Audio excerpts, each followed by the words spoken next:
દાખલા નંબર 43 આવી ગયા છે. દળ ક્રમાંક 37 ધરાવતો આયન 1 એકમ ઇલેક્ટ્રોન ભાર ધરાવે છે. જો આયન ઇલેક્ટ્રોન કરતા 11.1% વધારે ન્યુટ્રોન ધરાવે તો આયનની સંજ્ઞા ગણો. કોની કમ્પેરિઝન કરે છે કે જો આયન ઇલેક્ટ્રોન કરતા ન્યુટ્રોન વધારે છે. ખાસ યાદ રાખજો. ઓલખેલ પ્રોટોન અને ન્યુટ્રોન વિશે કમ્પેરિઝન હતી. અત્યારે ઇલેક્ટ્રોનની એન્ટ્રી મારી ધીરે ધીરે કહેવાય કે વધે છે. ધીરે ધીરે પ્યાર કો बढ़ाना है, हद से गुजर जाना है. નહીં, ધીરે ધીરે દાખલાનું લેવલ વધે છે. રેડી? હવે ધ્યાન રાખો શું થાય છે અહીંયા. હવે અહીંયા જો લેવલ વધી ગયું કે પેલા તો 1 એકમ ઋણ ભાર ધરાવશે એટલે 1 ઇલેક્ટ્રોન વધારે છે. કોની કરતા? તો પ્રોટોન કરતા.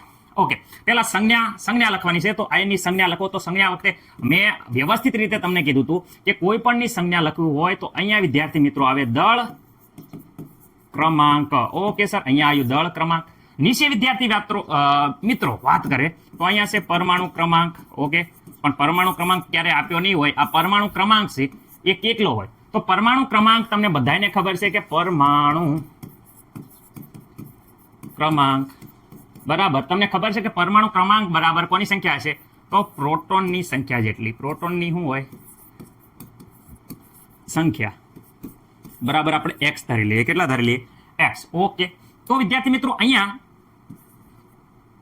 ઇલેક્ટ્રોનની સંખ્યા આપણને મળી જશે.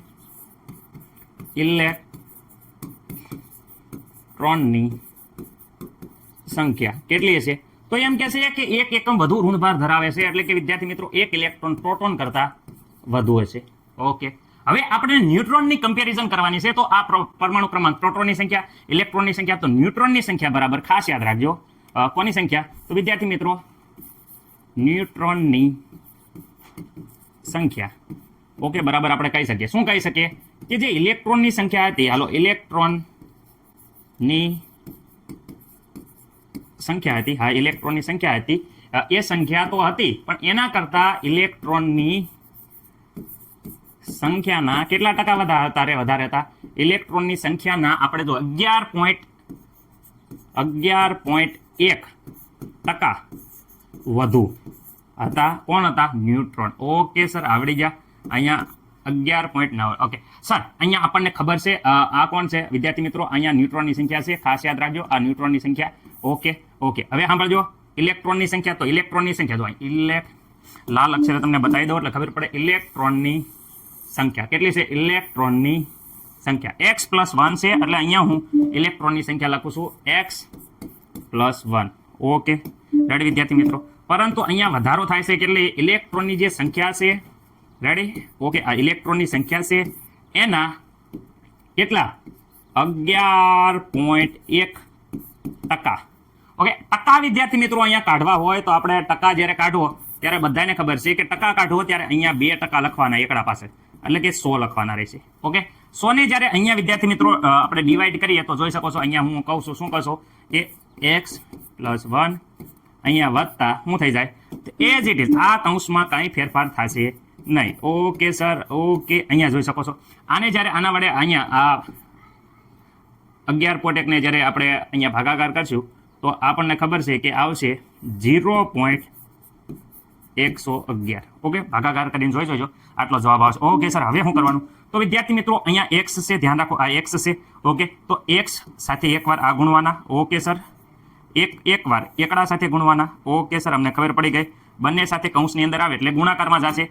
ચલો અહીંયા ગુણાકાર આપણે કરીએ છીએ. ધ્યાન રાખો અહીંયા x + 1 પ્લસ વિદ્યાર્થી મિત્રો જ્યારે અહીંયા x સાથે ગુણાશે તો આપણને આવશે 0.11111. ચલો હા રેડી? ઇન્ટુ શું થઈ જશે વિદ્યાર્થી મિત્રો? આ x છે ઇન્ટુ x. Okay, ready? મને નથી લાગતું કોઈને પ્રોબ્લેમ હોય. પ્લસ એક સાથે જ્યારે આ ગુણાશે તો વિદ્યાર્થી મિત્રો એક સાથે ગમે એ ગુણાય એઝ ઇટ ઇઝ, એમાં કાંઈ ફેરફાર થશે નહીં, એનો એઝ રહે છે. ઓકે, અમને ખબર પડી ગઈ સર. તો હવે અહીંયા જોઈ શકો છો કે જે સરખા છે આ x વાળા એ નજીક લઈ દઈએ તો અહીંયા x પ્લસ વિદ્યાર્થી મિત્રો આપણે આવ્યું છે 0.111x. ઓકે, પ્લસ આ એક હતો એ એક અહીંયા લખી લેવી. પ્લસ વિદ્યાર્થી મિત્રો બાકી રહેલી સંખ્યા આ છે 0.111. ઓકે સર, ચલો અહીંયા જો અહીંયા કંઈ ન હોય તો બધાને ખબર છે 1 લખાય. રેડી, 1 લખાય, એ તો સર અમને ખબર જ છે. હાલો ચલો, આ 1x ને આ 0.111x, તો કુલ ટોટલ થશે 1.111x. ઓકે વિદ્યાર્થી મિત્રો, રેડી સર, અમને ખબર પડી ગઈ. ઓકે, અહીંયા 1 વત્તા આ બેનો સરવાળો કરવાનો રહેશે, તો વિદ્યાર્થી મિત્રો એનો સરવાળો થશે 1.111. મને નથી લાગતું કે કોઈ પણ વિદ્યાર્થી મિત્રોને અહીંયા ન્યુટ્રોનની સંખ્યામાં કાંઈ પ્રોબ્લેમ હશે. ઓકે, આ મળી ગઈ આપણને, કોની મળી ગઈ? ન્યુટ્રોનની સંખ્યા. કેટલી મળી ગઈ? તો અહીંયા આ સૂત્રમાં જોઈ શકો છો, આ સૂત્ર મૂકી દો એટલે ન્યુટ્રોનની સંખ્યા આપણને મળી જશે. ઓકે, હવે સર શું કરવાનું? અલ્યા હવે તો આપણને હાવ દાખલો ઈજી છે. શું કરવાનું છે? હાવ દાખલો ઈજી છે. હાલો, શું કરવાનું? પરમાણુ દળ ક્રમાંક તો આપેલો છે, તો લખો દળ ક્રમાંક. ઓકે, દળ ક્રમાંક બરાબર તો બધાને ખબર છે. શું ખબર છે સર? અમને ખબર છે, પણ શું ખબર છે કે ભાઈ પ્રોટોનની સંખ્યા પ્લસ વિદ્યાર્થી મિત્રો ન્યુટ્રોનની સંખ્યા. Okay, ready sir. દળ ક્રમાંક અહીંયા જો તો દળ ક્રમાંક કેટલો છે? તો વિદ્યાર્થી મિત્રો 37 છે. કેટલો છે? 37. ઓકે, 37 સર અમને ખબર પડી ગઈ. પરંતુ પ્રોટોનની સંખ્યા હું ન ખબર પડે યાર. અહીંયા પ્રોટોનની સંખ્યા તો આપેલી છે, જોઈ શકો છો આપેલી છે કે ને. પ્રોટોનની સંખ્યા બરાબર શું છે? x. તો સર અહીંયા x લખી દો. Okay, x. ન્યુટ્રોનની સંખ્યા, અરે ન્યુટ્રોનની સંખ્યાની માથાકૂટ આપણે કરીને આટલું સૂત્ર લાયા હતા યાર, ભૂલી ગયા? નહીં સર, અમને યાદ છે, તો લખી નાખો. શું છે? 1.111x વત્તા કેટલા છે? 1.111. મને નથી લાગતું કે કોઈને કાંઈ પ્રોબ્લેમ હોય, જરાક આંકડા ધ્યાન રાખજો. ઓકે સર, હવે અહીંયા આપણે આ છે એ સામે સાઈડમાં જાય. સામેની સાઈડમાં એટલે 37 માઇનસ. ઓકે, માઇનસ શું કરવાનું? આ છે એવો સામેની સાઈડ જાય છે તો માઇનસ 1.111. ઓકે સર, બાકી બધી વસ્તુ તો બાકી એમના લખો. અહીંયા શું છે? x વત્તા 1.111x. ઓકે સર, અહીંયા કંઈ નથી સર, તો અમે અહીંયા 1 લખી શકીએ. લખાય જ તને 1, શું કામ ન લખાય? ઓકે વિદ્યાર્થી મિત્રો, હવે અહીંયા 37 માંથી 1.111 તમે જ્યારે બાદ કરશો ત્યારે આપણે અહીંયા 35.889 વધશે. ઓકે, જોઈ લેજો તમે, તો પણ એકવાર ટેલી કરી લેજો. મારે ભૂલ હોય તો વિદ્યાર્થી મિત્રો જોઈ જોજો.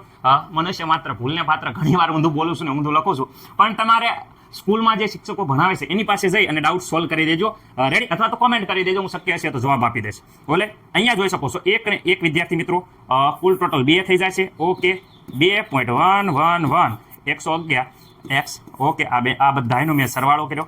ઓકે સર, હવે આ છે અહીંયા ગુણાકારમાં છે, સામેની સાઈડમાં જશે તો ભાગાકારમાં. તો ચલો અહીંયા શું હતું? તો વિદ્યાર્થી મિત્રો 35 પોઈન્ટ તમે જોઈ શકો છો કેટલા હતા?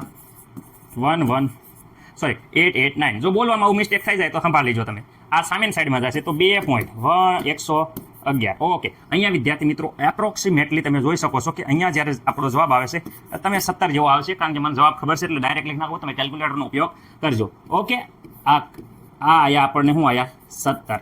સર 17 શું આયા? 17x. x બરાબર તો પ્રોટોનની સંખ્યા. પણ અહીંયા જો પ્રોટોનની સંખ્યા શું છે? પરમાણુ ક્રમાંક. તો અહીંયા હું કરી શકું x બરાબર પરમાણુ ક્રમાંક.